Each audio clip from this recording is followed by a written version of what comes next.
क्लबिया स्नातक and I am Sachin. और आज की इस वीडियो में हम सभी बीए प्रोग्राम सेमेस्टर 6 से जो आपका सब्जेक्ट है radio and cinema in India social history, इसकी यूनिट 1 स्टार्ट करने वाले हैं।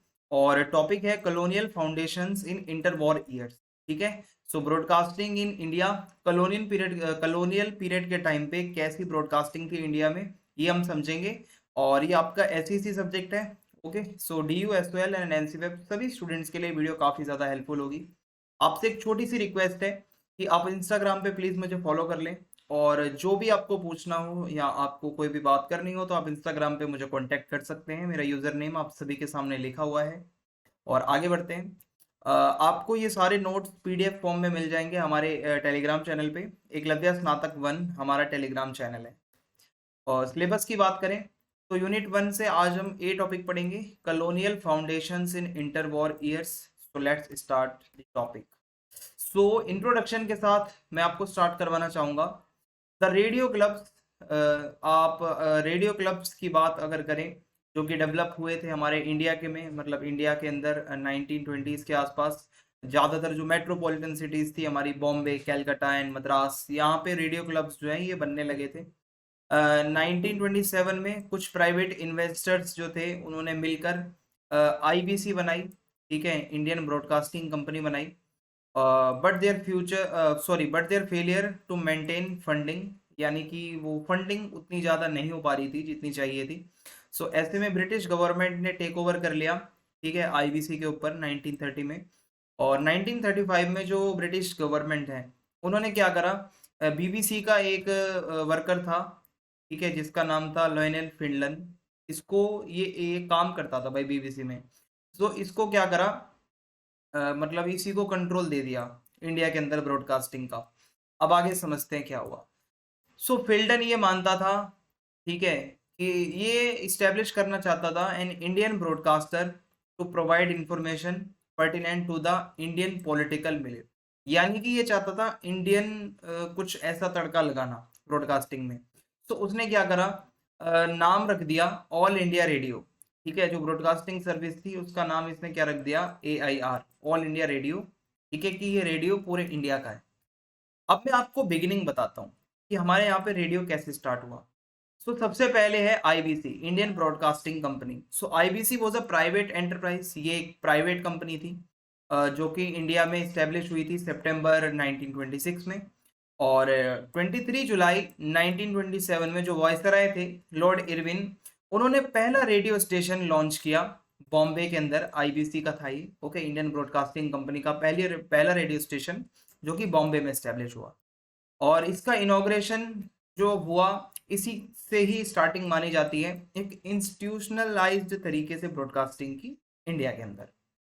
सो रेडियो सिग्नल्स इसने ब्रॉडकास्ट करना स्टार्ट कर दिए थे बॉम्बे से अगस्त 1927 से ही। और अगस्त 1935 में ये मैंने आपको बता ही दिया है कि भाई लॉयनल फिल्डन को ये जिम्मेदारी दे दी गई थी। But the government refuse to grant AIR the status of a company. Government ने AIR को कोई कंपनी का स्टेटस नहीं दिया, ठीक है, लेकिन ये बोला कि इसको एक गवर्नमेंट डिवीजन की तरह इसको चलाते रहो, कंपनी नहीं बनने देंगे हम कभी भी AIR को। अब experiments of the Indian radio clubs. जितने भी रेडियो एंथुसियास्ट थे इंडिया के अंदर जो रेडियो में इंटरेस्ट रखते थे, ठीक है, वो एक्सपेरिमेंट कर रहे थे बहुत जोरों शोरों से। ठीक है, और कैसे एक्सपेरिमेंट कर रहे थे, with radio broadcasting systems 1920s के आसपास। So the Bombay radio club जो है वो बहुत पायोनियर था, बहुत ज़्यादा आगे था इस मामले में, इस सेक्टर में। इन 1920 ज्ञानचंद मोटवाने, ठीक है, Gyanchand Motwane, one of the club founding members, ये फाउंडिंग मेंबर थे, is usually credited for broadcasting the first recorded radio signal in India. इनको माना जाता है इंडिया में पहला रिकॉर्डेड सिग्नल जो था रेडियो का, वो इन्होंने ब्रॉडकास्ट किया था। ठीक है, आगे बढ़ते हैं। फिर उसके बाद द टाइम्स ऑफ इंडिया, इसने स्टार्ट किया ब्रॉडकास्टिंग को बॉम्बे के ऑफिस से ही 1921 अगस्त के आसपास। मदद किसकी ली इन्होंने, बॉम्बे पोस्ट की और टेलीग्राफ ऑफिस की, कमर्शियल फंडिंग वगैरह के लिए। In response to a request from the governor of Bombay sir George Lloyd, it transmitted a particular musical programme. एक रिक्वेस्ट आई कि इसके ऊपर एक म्यूजिकल प्रोग्राम चलाना है। So he listen to the transmission from Poona, ठीक है, और located around 175 kilometre from Bombay, Bombay से पूना, ठीक है, अगर आप बॉम्बे से पूना की जो दूरी देखोगे तो लगभग है 175 किलोमीटर्स की। सो वहां से ये ट्रांसमिशन हो रहा था। So the Markovnikov company also started testing transmitters. अब यहाँ पे एक मार्कोनी नाम से कंपनी थी, उसने भी अपने ट्रांसमीटर्स को टेस्ट करना स्टार्ट कर दिया था बंगाल वगैरह के आसपास, और एक्सपेरिमेंट चल रहे थे। अब है founding the Indian broadcasting company IBC. IBC की फाउंडेशन के बारे में अब मैं आपको कुछ बताता हूँ। 17 से 18 मार्च 1924 एक मीटिंग होती है, ठीक है, जिसमें ए एच ले थे जो कि secretary of the home department थे, ठीक है, was convene to discuss broadcasting in India. ये बात करने आए थे इंडिया में ब्रॉडकास्टिंग कैसे होनी है। UN Sen, Pilcher and Byrt of the Statesman and the Times of India respectively, Rangaswami Ayyangar a member of the home department as well as the PNT director general, ये भी मीटिंग में लोग शामिल थे। यानी कि जो मैंने आपको नाम बताए हैं ये आप लिख सकते हो कि भाई जब मीटिंग हुई थी पहली बारी तो ये लोग उसमें शामिल थे। द ब्रिटिश गवर्नमेंट, यानी कि जो ब्रिटिश गवर्नमेंट थी, रिटेन द अथॉरिटी, इन्होंने पूरी अथॉरिटी ले रखी थी कि कभी भी ये इंस्पेक्शन कर सकते हैं, ओके, ब्रॉडकास्टिंग स्टेशन पे सारा कंट्रोल इन्हीं का होगा, ठीक है, और जब मर्जी रेस्ट्रिक्शंस लगा सकते हैं, कभी भी इसको इमरजेंसी में बंद कर सकते हैं। तो ब्रिटिश गवर्नमेंट के पास पूरी अथॉरिटी थी। सो द आईबीसी ऑप्ट, अब आईबीसी की इनकम कहाँ से आती थी? दो प्राइमरी सोर्सेज थे। पहला सोर्स है 80% जो है वो आईबीसी की जो इनकम आती है वो रेडियो के लाइसेंस बांट कर आती थी, और the government decided that, government ने ये डिसाइड किया each radio set would be subject to a levy of 10 rupees yearly, वो 10 रुपए ईयरली देने पड़ेंगे। So IBC was authorise to collect yearly licence fees. IBC को पूरी अथॉरिटी थी कि भाई वो ईयरली फीस ले सकता था, जिन्होंने रिसीवर खरीदे हैं रेडियो के उनसे एक ईयरली वो लाइसेंस फीस ले सकता था आईबीसी। सो आईबीसी ने हायर किया बीबीसी के एक बहुत ही वेटरन को, यानी कि बहुत अनुभवी एक्सपीरियंस्ड आदमी है, Eric C Dunstan, as the company's first general manager. पहला जनरल मैनेजर इन्होंने इनको बनाया। It hired VAM Bulow as the chief engineer, इसको चीफ इंजीनियर बना दिया। LB पेज नाम से एक आदमी था, उसको स्टेशन डायरेक्टर बनाया बॉम्बे का। CC वॉलिक जो है इसको स्टेशन डायरेक्टर बनाया कैलकाटा का, और FA कॉब इसको स्टेशन इंजीनियर बनाया कैलकाटा का। जितने भी आईबीसी के काम करने वाले लोग थे, इंडिविजुअल्स थे, वो बीबीसी से थे, बीबीसी के एम्प्लॉय थे वो, ओके, याद रखना इंग्लैंड से आ रहे थे ये सारे। अब है bankruptcy and liquidation of the IBC. So IBC किस तरीके से घाटे में चला गया? लाइसेंस तो ये दे रहा था, उसको पैसे भी मिल रहे थे, but British government remained concern about the companies financial feasibility. British government को ये दिक्कत थी कि कितना पैसा कंपनी कमा पा रही है।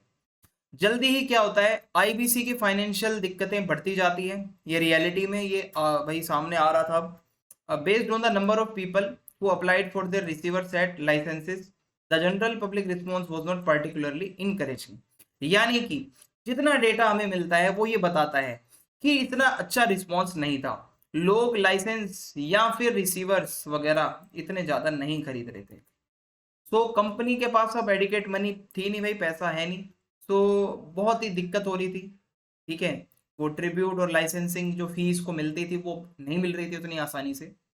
सो इन 1930 जनवरी के अंदर गवर्नमेंट ने इन्फॉर्म किया, कंपनी को अपना डिसीजन बताया, which said it was unwilling and unable to grant any financial or other support। Government ने कह दिया हम आपकी कोई मदद नहीं कर सकते, कंपनी अपने आप खत्म हो गई, पैसे थे नहीं आईबीसी के पास।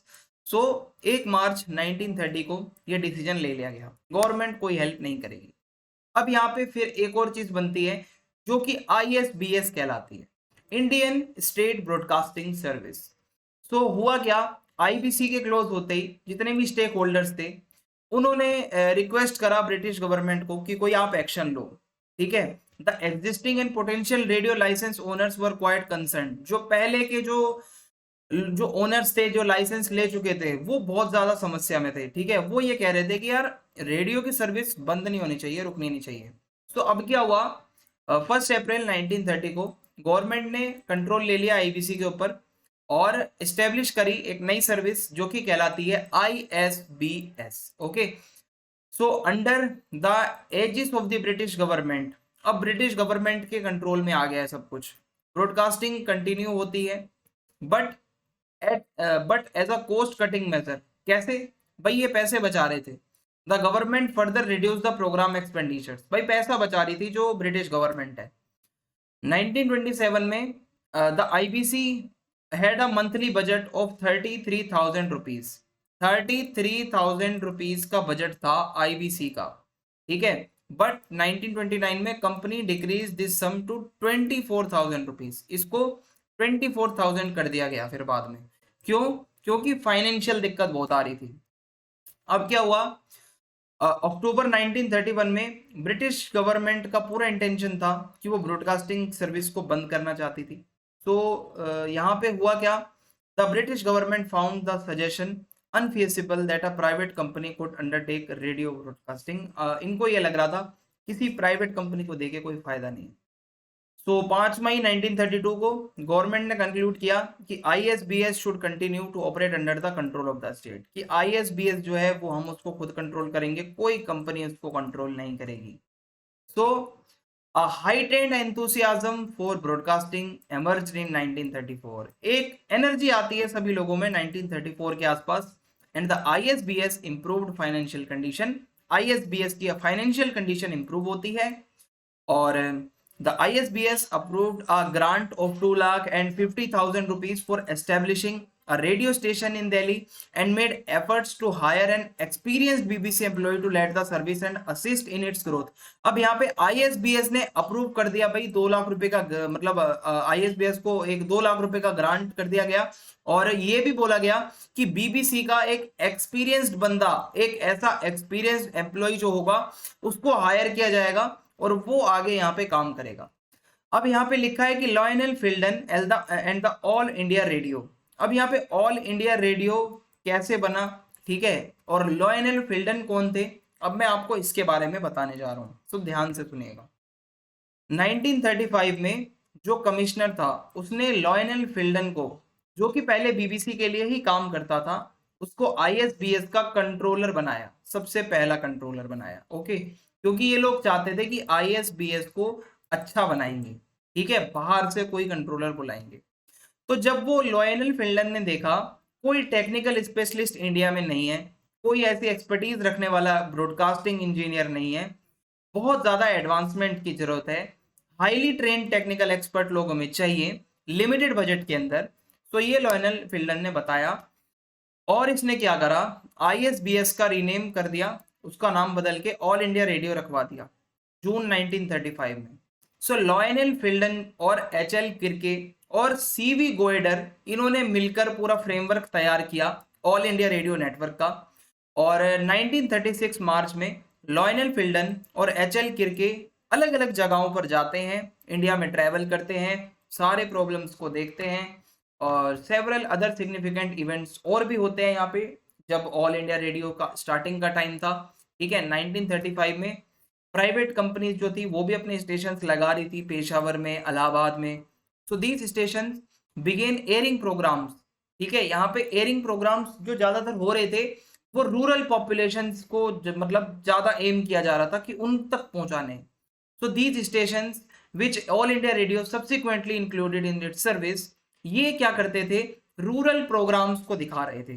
सो 1937 में ऑल इंडिया रेडियो ने एक न्यूज एजेंसी बनाई अपनी खुद की, जिसको सेंट्रल न्यूज ऑर्गेनाइजेशन या फिर हम जिसको CNO कहते हैं, ये बनाया। बाद में इसको कहा जाने लगा news services division, okay, NSD। तो इस एजेंसी का काम था कि भाई मतलब this agency was responsible for the expert preparation of news broadcast, यानी कि न्यूज जितनी भी होगी वो सारी जिम्मेदारी इसको दी गई।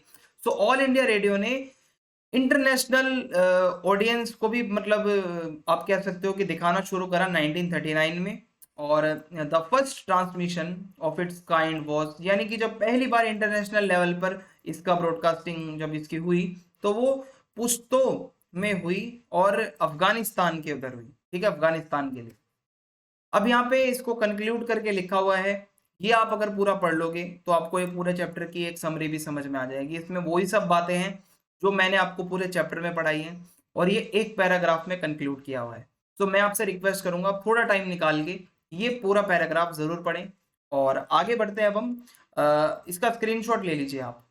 अब मैं आपको जो नेक्स्ट जो पार्ट है इस यूनिट का, जो पार्ट बी है, वो बहुत जल्द करवाऊंगा। अगर आपको वीडियो अच्छी लगी हो तो आप कमेंट बॉक्स में आप जरूर लिखें अपना रिस्पॉन्स और चैनल को सब्सक्राइब कर दें। ज़्यादा से ज़्यादा वीडियो को शेयर करें। जय हिंद, जय भारत। मिलते हैं नेक्स्ट वीडियो में।